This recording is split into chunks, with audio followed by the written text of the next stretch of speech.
I overheard my dad tell my brother, "Don't worry, we'll make your sister pay." I walked away and moved all my money that night. But what they didn't know was, I hadn't missed a Sunday dinner in 12 years. Not once. Not after working 70-hour weeks. Not after pulling double shifts during tax season. Not even after that winter I got the flu so bad I could barely stand. My mother, Linda, always said I was the dependable one. The daughter who remembered birthdays, who brought dessert, who showed up. That evening, I drove the 40 minutes to my parents' house with a lasagna dish still hot on my passenger seat. I'd made it from scratch, the kind Dad Frank liked with extra cheese and no ricotta. The smell of garlic and basil filled the car like memory. That smell always meant home. Their porch light was on when I arrived, pale yellow against the dusk. The kind of light that made you think someone was waiting for you. I parked out front, careful not to block Greg's driveway spot. He was my older brother, always got the spot closest to the house. I climbed the stairs with the lasagna warm in my hands, a familiar rhythm. Left-right pause on the third step because it creaked. I didn't knock right away. I was reaching for the screen door when I heard my name. "Diane won't be a problem. She never says no to family." It was Frank's voice, flat, certain. I froze. My hand stayed suspended near the handle. Inside, voices bounced off kitchen tiles. Mom Linda sounded strained.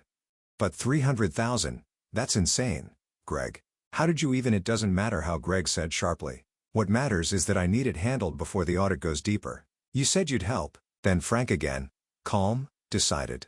"We will. Diane's got that promotion. Remember, senior analyst at that big firm. She's probably making what, 150 now?" The dish in my hands didn't shift, but something in me did. I stayed completely still as if moving might make it worse. The screen door pressed cool against my arm, the lasagna slowly losing heat between my fingers. Inside, the conversation kept going like I didn't exist. "She mentioned something about bonuses," Greg added. "Probably more than 150. My mother sighed. "She works so hard, always has." There was a pause, then Linda's voice softer now, like she was convincing herself. "We'll say it's for the roof. The house has been leaking. We can start there. 30,000 maybe. Then later, medical bills. I'll say I need some procedures." Greg didn't even let her finish. "Spread it out. She'll give it. She always gives. Remember the business loan, $20? No questions. Never asked for it back." "She gave us her signing bonus," Frank said, like it was a point of pride. 40,000. Just handed it over." Greg laughed. "Who does that?" "She still thinks we're a real family. It's almost sad." Linda didn't laugh. Her voice came back brittle. "Don't talk about your sister that way. She's naive, Mom. She thinks showing up with a damn lasagna means something." I couldn't move, couldn't blink. I saw it clearly myself on this porch again and again, arms full, heart open, never once suspecting I was being drained. Frank's voice was calm again. "We'll space out the requests. Diane can't say no when you cry. That always works." "I don't like lying to her," Linda said quietly. "It's not lying," Greg replied.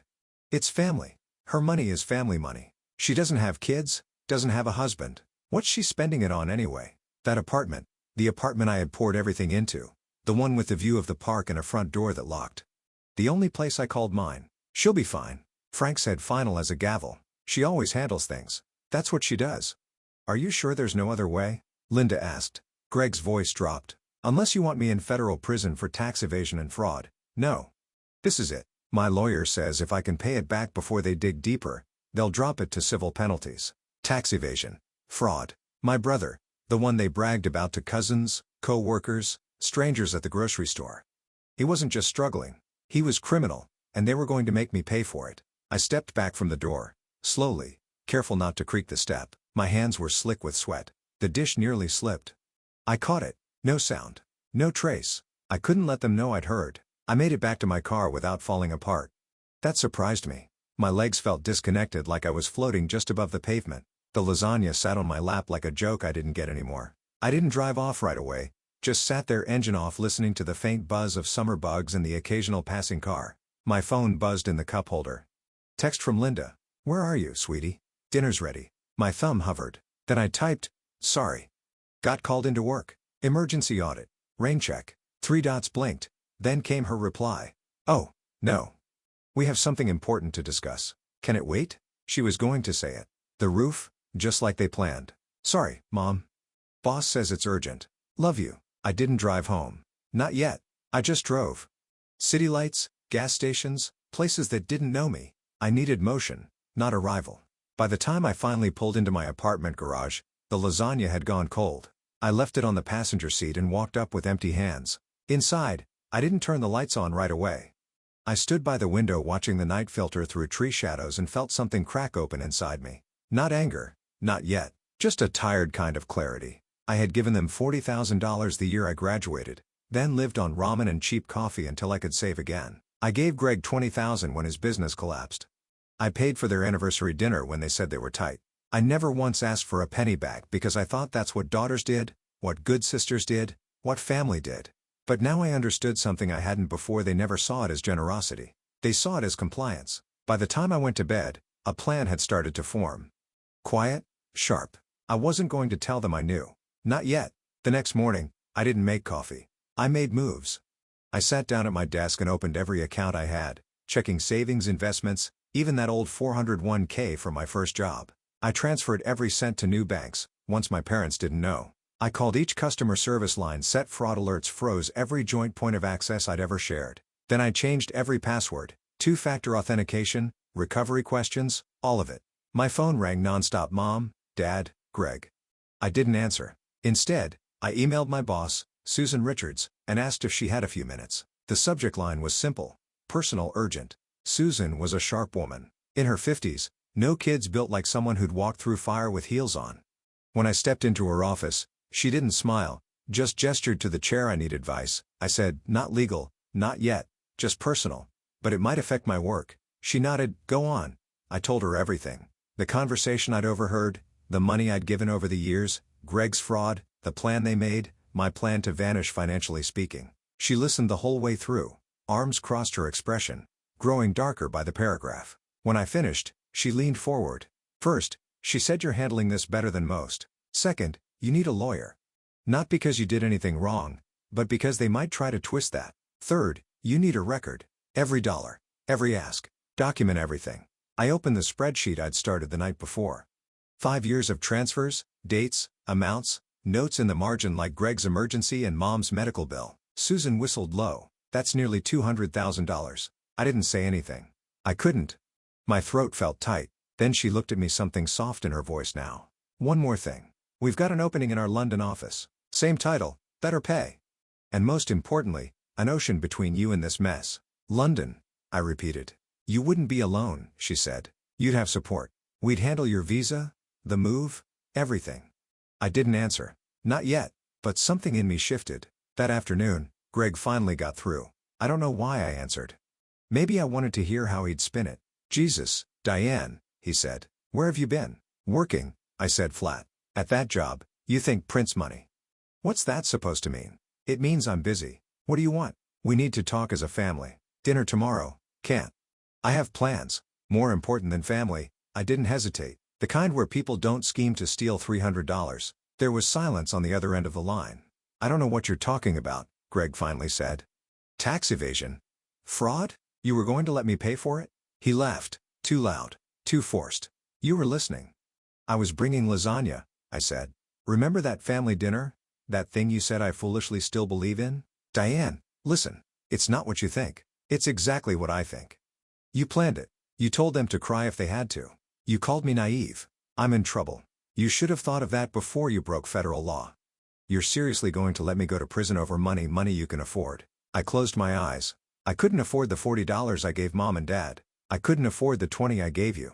I couldn't afford any of it. But I gave it because I thought that's what family did. Silence, heavy. Like he didn't know where to go from there. I'm begging you, he said. Then begged someone else. I hung up. The text started immediately. From Greg, from Mom, from Dad. I didn't read them. Wednesday, I got a knock at the office lobby. It was Linda. She looked older than I remembered. Her hair was undone. Her eyes red. She didn't wait to be buzzed in, just rushed past security and found me by the elevators. Sophie, Diane, please, just talk to me. I stood there in the marble lobby of my firm in a navy blazer and heels while my mother cried like a child. We can talk, I said.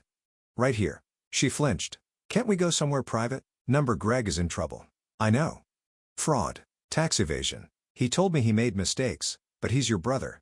No. He's your son. You help him. We don't have the money. You know that. Then maybe he shouldn't have committed a felony. Her voice cracked. How can you be so cold? This isn't like you. You're right. The old me would have already written the check. The old me thought love meant sacrifice. The old me believed you when you said family helps family. She looked up confused. What are you saying? I'm saying the old me died on your porch. That stopped her.